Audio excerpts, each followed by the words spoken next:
AITA for kicking my sister and her newborn out because she keeps calling my dog dirty?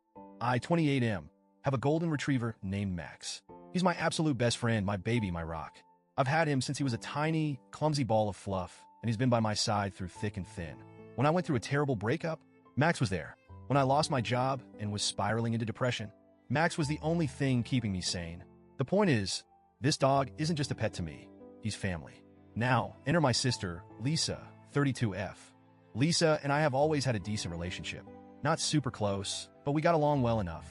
She's never been an animal lover, but she was never outwardly hostile toward Max either. That is until she had a baby. Lisa and her boyfriend split up a few months before she gave birth, and since she didn't have anywhere to go, she asked if she could stay with me temporarily until she figured things out. I said yes, of course, because, well, she's my sister, and I wasn't about to let her be homeless with a newborn.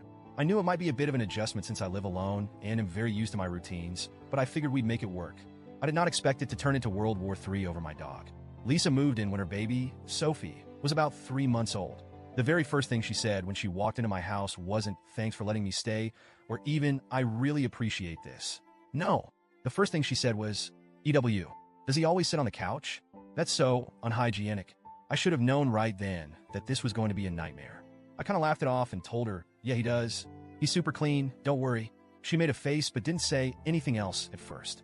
Over the next few days, the comments kept coming. Dogs don't belong inside, especially not with a baby around. You know they carry bacteria, right? The baby's immune system is still developing. Can you at least keep him out of the living room while we're in there? I was shocked. I mean, yeah, I knew Lisa wasn't a dog person, but I didn't think she hated them. At first, I really tried to be accommodating. I agreed to keep Max out of the nursery because, fine, that's her space, and I get wanting to keep it baby-proofed. But it quickly became clear that wasn't enough for her.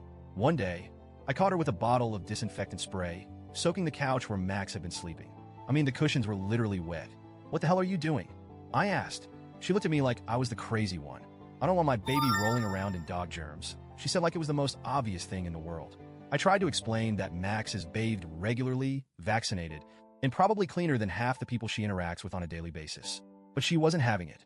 She kept saying things like, "It's just not safe for the baby," and "You wouldn't understand because you don't have kids." Over the next few weeks, she kept pushing the boundaries. First, she asked me to keep Max off the furniture entirely. Then she wanted me to keep him out of the living room when she and the baby were in there. Then she suggested I start keeping him outside.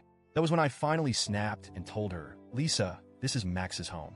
He is not an outdoor dog, and I'm not going to start treating him like he's some dirty street animal just because you have a baby." She acted all offended, like I had just insulted her child, and said, "So you're choosing a dog over your own niece?" I told her it wasn't about choosing anyone. It was about basic respect. I let her into my home, and I was happy to make reasonable accommodations. But I wasn't about to start treating my own dog like a second-class citizen just because she had a problem with him. She huffed and stormed off, but the tension only got worse. The breaking point came about a week later. I had stepped out to grab some groceries, and when I came back, I found Lisa in the living room with Sophie on a playmat, and Max sitting a few feet away, just watching curiously. And then I saw it. Lisa kicked Max away. Not hard enough to injure him, but definitely not just a little nudge. She shoved him with her foot like he was a piece of trash that had wandered too close to her baby. Max didn't react aggressively. He just looked hurt, confused, like he didn't understand what he had done wrong. That was it for me. I completely lost it. I yelled at her, telling her she had no right to treat my dog like that.